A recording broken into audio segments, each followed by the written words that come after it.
လေးမင်္ဂလာပါရှင်ကျွန်မကတော့ Fitness Bay High School Best to Grade 8မှာပညာသင်ကြားနေတဲ့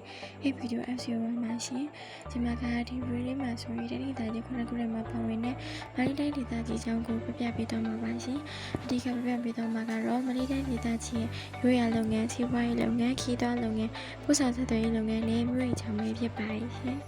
ဒါဆိုရင်ဆက်လက်ရအောင်နော်မန္တလေးတိုင်းဒေသကြီးရဲ့ရိုးရာလုပ်ငန်းမှာဆိုရင်စိုက်ပျိုးရေးလုပ်ငန်းဖြစ်ပြီးတရားစိုက်ပျိုးရေးသွင်းစိုက်ပျိုးရေးနဲ့ချမ်းစိုက်ပျိုးရေးဆိုပြီးစိုက်ပျိုးရေးပုံစံမျိုးတွေ့ရပါတယ်စိုက်ပျိုးရေးကမှာဆိုရင်လည်းကျွေးနာနဲ့ရိုးရာလျာသုံးကြိယာတွေကိုသုံးခုပြီးထွန်းစိုက်ပျိုးကြပါတယ်စိုက်ပျိုးရေးတင်တဲ့နေ့ဖြစ်တဲ့နံပဲမျိုးစုံဂျုံပြောင်ဝါနေကြနဲ့ဟင်းသီးရွက်တွေကိုလည်းစိုက်ပျိုးပါတယ်ရှင်အခြားလုပ်ငန်းတွေရည်နေဆိုရင်ကြက်ပဲစိတ်ကျွေးနွားဝမ်မှုယူခြင်းနဲ့အိမ်တွင်းစမှုလုပ်မှုအနေနဲ့ဆိုရင်တော့ဗရိန်လုပ်ငန်းပပဲလုပ်ငန်းပပူးလုပ်ငန်းပကြီးလုပ်ငန်းအုံးလုပ်ငန်းပိတ်ချော်လုပ်ငန်းကျင်းနေကျလုပ်ငန်းနဲ့ဆေးဘက်ဝယ်ပင်များထုတ်လုပ်ခြင်းလုပ်ငန်းတွေကိုလုပ်ကိုင်ကြပါတယ်ရှင်စီးပွားရေးလုပ်ငန်းမှာဆိုရင်မန္တလေးမြို့ကမန္တလေးဒေသကြီးရဲ့မြို့တော်ဖြစ်တဲ့အတွက်စီးပွားရေးပုံစံမျိုးတစ်မျိုးကိုပြောရပါတယ်။ဘိုးကုန်းမြို့ပါဆိုရင်ဗရမယာနီလာအဓိကတုဖို့လောက်ကိုင်ပြီးကြီးတကုံမြို့နယ်မိထီလာမြို့နယ်နဲ့ကြောက်စံမြို့နယ်တွေမှာမမင်းဝေမြရှိတဲ့အတွက်လူထွက်ပစ္စည်းစိတ်ုံတွေကိုတွေ့ရပါတယ်။မြေသားမြို့နယ်တွေရန်လက်စစ်တာပြီးစိတ်ုံမထလာမြို့နယ်တွေစတော်ကြီးတာပြီးစိတ်ုံနဲ့တာတာမြို့နယ်တွေအသေးစားရင်နဲ့ချင်းစိတ်ုံများရှိပါတယ်။ခီးသွွားလုပ်ငန်းမှာဆိုရင်မန္တလေးမြို့မှာမြမှုနီဖျားမန္တလေးတောင်ကြောက်စင်စီတီကုသိုလ်ဖျားနဲ့ထေချားရဖျားရရှိပြီးမန္တလေးနယ်တွင်အရွယ်မျိုးဟာဥပဒေတိုင်းနဲ့အခြားထေချားရရှိတဲ့အတွက်ဖျားဖို့ရင်ခီးသွွားတဲ့အတွက်ဆက်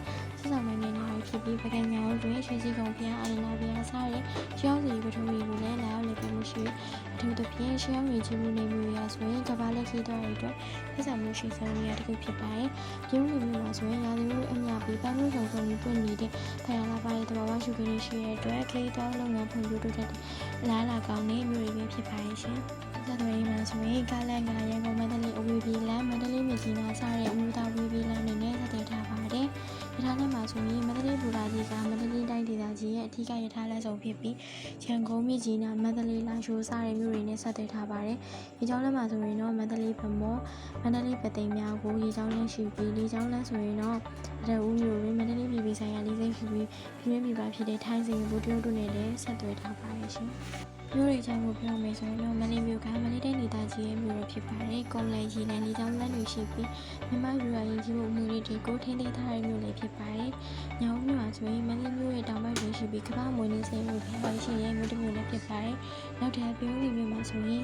ကိုလိုနီခေတ်လက်ရဥပဒေရှိပြီးရာသီဥတုအေးမြတာကြောင့်ခီးသွွားတွေကိုဆွဲဆောင်နိုင်တဲ့နေရာတစ်ခုလည်းဖြစ်ပါတယ်ရှင်။ဒီမှာဆိုရင်ကျွန်မကမန္တလေးတိုင်းဒေသကြီးနဲ့ပတ်သက်တဲ့အကြောင်းအရာတွေကိုပြပြပေးသွားတာဖြစ်ပါတယ်ရှင်။ကျွန်မရဲ့ဗီဒီယိုမှာအမမြတ်ပါသွားတဲ့အလုံးကိုတောင်းပန်ပါတယ်ရှင်။အဆုံးကြည့်ပေးတဲ့သူတွေကိုလည်းကျေးဇူးတင်ပါတယ်ရှင်။အားလုံးပဲပါ